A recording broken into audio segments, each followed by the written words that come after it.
This nest is made from the cocoa liner. This is a cocoa liner, and what I do is I take the liner and I pull it and I get a little batch of it out and form it into a little nest. Here I've already done some.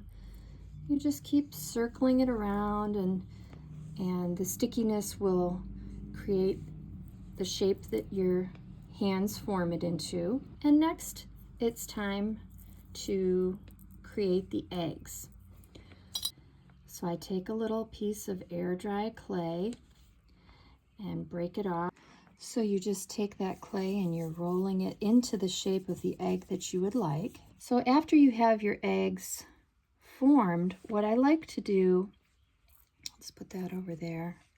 What I like to do is get a cloth, take some chalk paint, and that's what I use to paint the egg.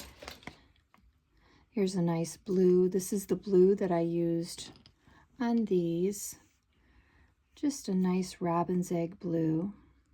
So I would use this, give the egg a coat of paint, and then I dry it on the rag, because if you put it on a flat surface, the egg will roll around, and you don't want your paint to get messed up. To finish these off, I did give them just a little coat of a wax, because the paint I used was chalk paint, but you can use acrylic paint, but I like the matte finish of a chalk paint. Then I switched over to wax that goes on top of chalk paint, and that gave the eggs just a little bit of a white cast to them.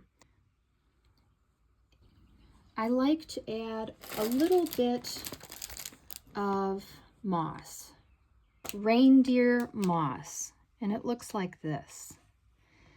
And so I just pinch off a little bit of it, or just little itty bits of reindeer moss, little tiny itty bits. And then we take the glue gun and we're gonna put the glue, the hot glue, onto the nest, and then just stick that reindeer moss around the nest. And then in the end, you have a completed nest.